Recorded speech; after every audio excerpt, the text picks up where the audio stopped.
अनगढ़ रास्तों पर उगे फूल, आसमान में डूबते सूरज की नारंगी बैंगनी आभा पूरे गांव पर एक उदास सी चादर ओढ़ा रही थी। मिट्टी के घरों से उठता धुआं और सांझ की अजान सब मिलकर एक ऐसी धुन बना रहे थे जो आरव के अशांत मन में और भी बेचैनी भर रही थी। उसकी हथेली में मिट्टी ठंडी और बेजान लग रही थी, जबकि कभी वही मिट्टी उसके भीतर एक आग सुलगाती थी। पिछले कुछ महीनों से उसका कुम्हारी चाक बस घूमने के लिए घूम रहा था। उसमें न कला थी न आत्मा। खानदानी काम था ये उनका। पीढ़ियों से उनके परिवार की पहचान थी मिट्टी को जीवन देना, उसे आकार देना। पर अब समय बदल गया था। बाजार में चमकती प्लास्टिक की चीजें सस्ती थीं, टिकाऊ थीं, और लोग हाथ से बनी कला की कद्र भूलते जा रहे थे। अरव के पिता की तबीयत भी दिनों दिन बिगड़ती जा रही थी और घर की जिम्मेदारी का बोझ उसके कंधों पर पहाड़ सा लग रहा था। वह सोच रहा था, क्या उसे भी शहर चले जाना चाहिए, किसी कारखाने में काम ढूंढ लेना चाहिए।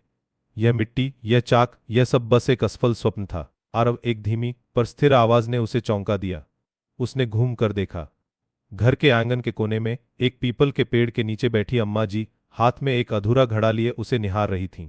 अम्मा जी गांव की सबसे उम्रदराज औरत थीं, जिनके बारे में कई कहानियां प्रचलित थीं। कोई कहता था वह कभी एक महान कुम्हारिन थीं, जिनकी कला को देखने दूर दूर से लोग आते थे।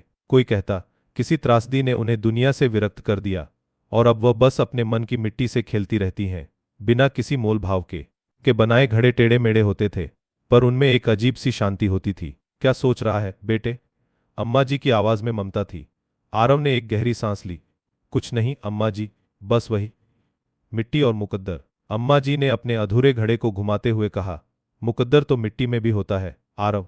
कौन सी मिट्टी को घड़ा बनना है और कौन सी को बस धूल रहना है। आरव ने देखा कि अम्मा जी का घड़ा एक तरफ से थोड़ा झुका हुआ था, जैसे उसने अपनी पहचान खुद ही तय कर ली हो। अम्मा जी हंस पड़ी। उनकी हंसी सूखी पत्तियों के सरसराने जैसी थी। हाँ, टूट सकता है, पर कौन सी चीज नहीं टूटती बेटे? सपने, रिश्ते, उम्मीदें। क्या सब कुछ साबुत रहता है? आरव चुप हो गया। उसकी आंखों में अपनी दादी की टूटी हुई तस्वीरें तैर गईं, जो उसने बचपन में बड़े चाव से बनाई थीं, पर अब टूटी हुई पड़ी थीं।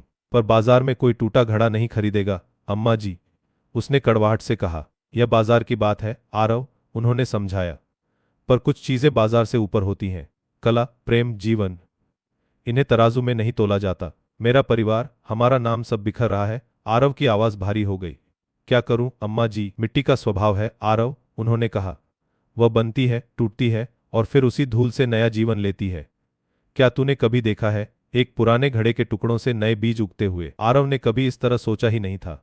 उसके लिए टूटना मतलब अंत था। अम्मा जी ने अपने अधूरे झुके हुए घड़े को फिर उठाया। यही दाग, यही दरारें, यही कहानी सुनाती हैं, यही तुझे इंसान बनाती हैं आरव, तेरे काम को आत्मा देती हैं। अगले कुछ दिन आरव के लिए एक अलग ही तरह की शिक्षा लेकर आए। वह अम्मा जी के पास बैठने लगा, उनके काम को ध्यान से देखने लगा। अम्मा जी कभी परफेक्ट गोल घड़े नहीं बनाती थीं। उनकी हर कृति में एक हल्की सी विसंगति होती थी, एक अनकहा मोड़, एक अधूरी सी रेखा। फिर भी उनमें एक आकर्षण था, एक गहरा ठहराव। एक शाम जब जोरदार बारिश हो रही थी और बिजली कड़क रही थी, आरव का मन फिर बेचैन हो उठा।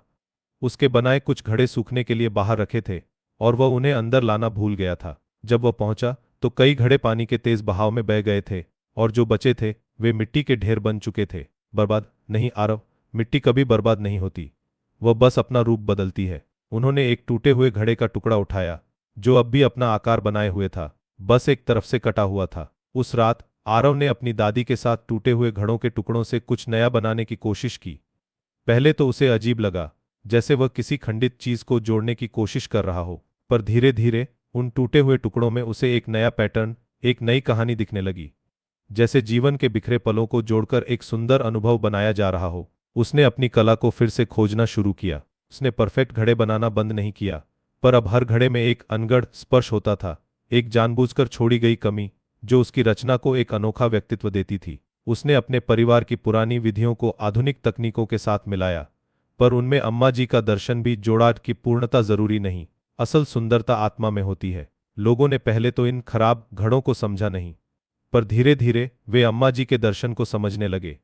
उन्हें आरव के काम में एक गहराई, एक सच्चाई दिखने लगी, जो पहले नहीं थी। शहर से भी कुछ आर्ट डीलर और कला के पारखी लोग उसके काम को देखने आने लगे। उन्होंने आरव की कला को अपूर्णता का सौंदर्य कहा, एक नई शैली जो आधुनिक जीवन की भागदौड़ में खोई हुई आत्मिक शांति को दर्शाती थी। आरव के पिता की तबीयत सुधरने लगी थी। उन्होंने अपने बेटे के काम में एक नई चमक देखी और उन्हें अपने बेटे पर गर्व हुआ। एक दिन अम्मा जी ने आरव को अपने पास बुलाया। वह बहुत कमजोर लग रही थीं। आरव का दिल बैठ गया। उसने उनका हाथ कसकर थाम लिया। अम्मा जी ने एक अंतिम सांस ली और उनके चेहरे पर एक ऐसी शांति फैल गई जैसी उनके बनाए घड़ों में थी। उनमें कृतज्ञता थी, एक नए आरंभ की उम्मीद थी और एक ऐसे जीवन की स्वीकार्यता थी जो पूर्णता में नहीं बल्कि अपनी अद्वितीय अपूर्णता में ही सबसे सुंदर होता है। गांव में आरव की दुकान अनगढ़ कला के नाम से मशहूर हो गई। अब सिर्फ मिट्टी को आकार नहीं देता था बल्कि लोगों को यह भी सिखाता था कि कैसे जीवन की दरारों में उसके अनगढ़ रास्तों पर सबसे सुंदर फूल उगते हैं। यह कि पूर्णता की तलाश में हम अक्सर असली सुंदरता को खो देते हैं, उस सुंदरता को जो हमारे अपने दागों और कमियों में छिपी होती है। आपको यह कहानी कैसी लगी हमें कमेंट्स में बताएं और चैनल को सब्सक्राइब करना न भूलें।